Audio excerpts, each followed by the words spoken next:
Halo teman-teman, kembali lagi di channel Menggagas bersama aku Aril. Di kesempatan kali ini kita akan membahas terkait dengan topik yang sedang hangat diperbincangkan nih, yaitu IUP atau Izin Usaha Pertambangan yang disinggung oleh Cawapres Gibran Rakabuming Raka dan juga Cawapres Mahfud MD dalam debat kedua Cawapres 2024. Simak videonya sampai tuntas, jangan lupa like, comment, and subscribe.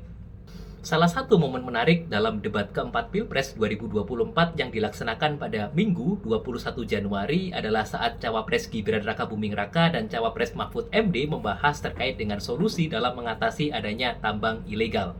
Moderator membacakan pertanyaan dari panelis kepada Cawapres Mahfud MD mengenai strategi paslon dalam menanggulangi pertambangan dan perikanan ilegal serta pembalakan liar yang masih marak terjadi. Cawapres Mahfud MD menjawab bahwa persoalan penyelesaian SDA atau sumber daya alam dan energi selalu harus menyeluruh dari hulu ke hilir. Keterbukaan informasi agraria termasuk kehutanan misalnya menjadi salah satu solusi yang bisa ditempuh. Menanggapi jawaban dari Cawapres Mahfud MD atas pertanyaan tersebut, Cawapres Gibran menyatakan bahwa simpel saja solusinya. IUP-nya dicabut, isinya dicabut.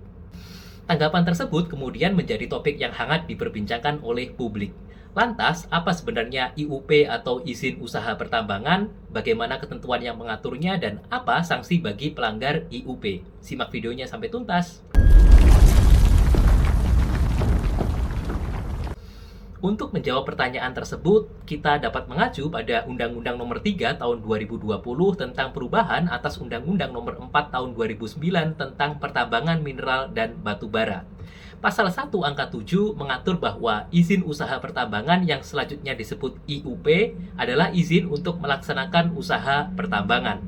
Dalam ketentuan pasal 35 ayat 1 Undang-Undang Nomor 3 Tahun 2020 diatur bahwa usaha pertambangan dilaksanakan berdasarkan perizinan berusaha dari pemerintah pusat.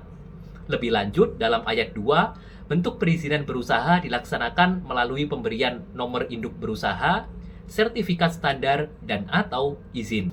Izin sendiri terdiri atas beberapa bentuk sebagaimana diatur dalam pasal 35 ayat 3, yaitu izin usaha pertambangan atau IUP, izin usaha pertambangan khusus atau IUPK, IUPK sebagai kelanjutan operasi kontrak atau perjanjian, izin pertambangan rakyat atau IPR, surat izin penambangan batuan atau SIPB, izin penugasan, izin pengangkutan dan penjualan, izin usaha pertambangan atau IUJP, dan IUP untuk penjualan.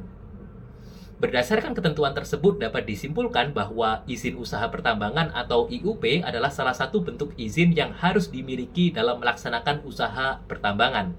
Artinya, pelaku usaha pertambangan dapat dikategorikan sebagai ilegal jika tidak memiliki IUP maupun izin lain yang relevan. Selanjutnya, apa konsekuensi bagi pelaku usaha pertambangan yang tidak memiliki IUP atau izin usaha pertambangan?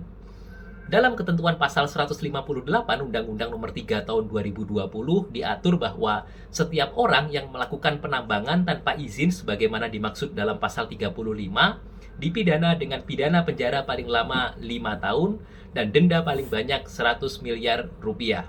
Tidak hanya itu, setiap orang yang menampung, memanfaatkan, melakukan pengolahan dan atau pemurnian, pengembangan dan atau pemanfaatan, pengangkutan, penjualan mineral dan atau batu bara yang tidak berasal dari pemegang IUP, IUPK, IPR, SIPB atau izin sebagaimana dimaksud dalam pasal 35 ayat 3 huruf C dan huruf G, pasal 104 atau pasal 105, dipidana dengan pidana penjara paling lama 5 tahun dan denda paling banyak 100 miliar rupiah sebagaimana diatur dalam pasal 161 Undang-Undang Nomor 3 Tahun 2020.